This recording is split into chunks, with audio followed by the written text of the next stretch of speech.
double les points aujourd'hui. Il vise le maillot blanc à pois rouge. Il est capable de le prendre à Andy Schleck.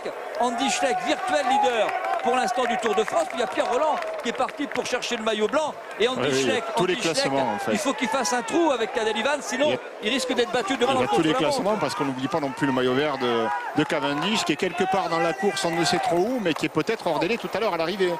Les délais, ils ne seront pas énormes aujourd'hui, de l'ordre de 25 minutes. Donc il n'y aura pas de la place pour tout le monde dans les délais. Il faudra compter sur la clémence du jury. Alors vous me parliez du maillot blanc à pois rouge. Bien, pour l'instant, le leader, c'est donc au classement virtuel Andy Schleck.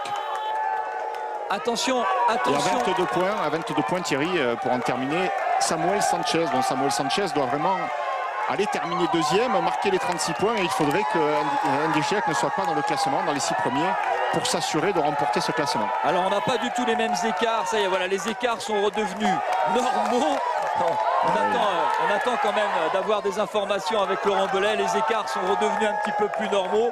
36 secondes d'avance pour Alberto Contador devant sur Samuel Sanchez et Peter Velits. J'ai l'impression qu'on a perdu Pierre Rolland.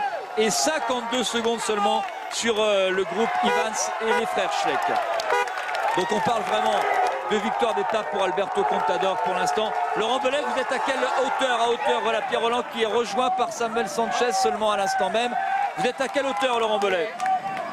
Et on arrive sur Alberto Contador.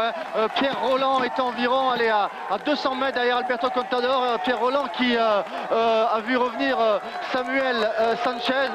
Contador, eh bien Contador, c'est difficile, c'est difficile pour lui.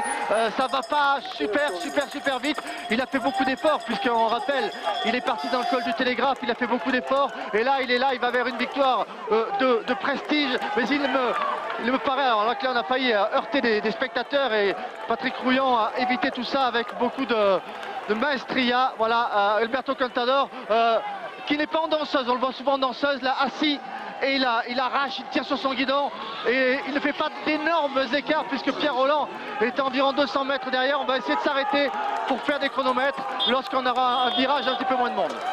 Est-ce que vous avez vu Peter Velits? Ouais, Peter Velits est légèrement devant le groupe d'Andy Schleck. Il y a également De Gent qui était intercalé. Il y a le groupe d'Andy Schleck. Après, il y a De Gent. Ensuite, il y a Peter Velits. Ensuite, il y a Samuel Sanchez, Pierre Rolland. Et enfin, Alberto Contador. Voilà la situation de la course. Oui, les écarts là semblent quand même plus réalistes. C'est vrai qu'on s'est enflammé, mais bon, on prend les écarts que l'on nous donne sur Radio Tour. Et 1 minute 30 en si peu de temps. 1 minute 30 en si peu de temps, ça semblait quand même assez surréaliste, mais bon. On va demander à Laurent de faire un écart entre Alberto Contador et le groupe Frank Schleck, y compris bien sûr Samuel Sanchez, Pierre Rolland. Comme ça, on aura 2 écarts et ce sera plus facile. Il est toujours là, Jean-Christophe. Qui est-ce qui manque? C'est Basso, le grand battu du jour. Oui, c'est Ivan Basso, le grand battu du jour. Est-ce que Tom Danielson est encore là? Je ne l'ai pas vu. Si on regarde dans les 10 premiers, ça serait bien pour Jean-Christophe. Enfin, ça serait bien, oui, ça serait bien pour Jean-Christophe Perrault. D'abord, il reste dans le top 10. Il a eu un moment difficile aussi, mais enfin, qui n'a pas eu un moment difficile? Lui. Il n'y a que lui qui n'a pas eu un moment difficile aujourd'hui. Il l'a eu hier, mais aujourd'hui, il n'a pas eu un vrai moment difficile. Il pédale pas dans la facilité, Thierry. C'est vrai que Contador, il est très difficile à cerner. Il a toujours le même faciès, il a une belle allure. Il tourne les jambes, mais il n'est pas impérial. Il a mis beaucoup de cœur aujourd'hui à l'ouvrage pour essayer de sortir une belle étape, essayer de rétablir un petit peu et de revenir à hauteur de sa réputation. Mais la victoire d'étape n'est pas encore acquise. Sanchez est parti derrière et Contador, il n'est pas si impérial que ça. Il fait une belle montée, mais on accélère là dans le groupe Schleck.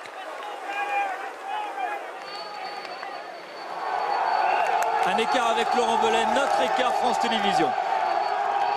Alors, Contador est passé à 29 secondes, Rolland et Sanchez. À 45 secondes, Velits, De Gent. À 1 minute 02, un groupe emmené par Andy Schleck, Cadel Evans, Frank Schleck, fabuleux Jean-Christophe Perrault, Esgedal, Cunego et Danielson. Voilà la situation de la course, Thierry. Voilà, ça c'est parfait, au moins on y voit clair et on peut avoir des analyses qui sont complètement, j'espère, pertinentes, en tout cas qui sont réalistes. Et le grand perdant de la journée, c'est quand même le maillot jaune, Thomas Vauclair, qui déjà à 2,50 va perdre énormément aujourd'hui dans cette ultime ascension. Et là, il est 4e du général, il est sorti du podium. Il sera peut-être même plus dans les 5 premiers, puisque Contador peut, s'il continue comme ça, revenir devant Thomas Vauclair. et puis Ivan Basso, voilà les deux grands battus du jour. Il ne creuse pas Alberto Contador, hein, avec les frères Schleck, l'écart autour de la minute. Cadel Evans pour l'instant, s'il y a des grands battus du jour, c'est bien sûr Thomas Voeckler et Ivan Basso. S'il y a un grand gagnant du jour, c'est bien Cadel Evans, parce que Cadel Evans, il est peut-être sur l'Alpe d'Huez en train de gagner le Tour de France 2011, alors qu'il a eu un début d'étape très compliqué, mais en tout cas, depuis le début du Tour, il a toujours très bien couru. Hier, il a assumé son rôle de favori du Tour de France. Aujourd'hui, à un moment où c'était très compliqué, il a retrouvé des équipiers, il a roulé, il est revenu, là il suit.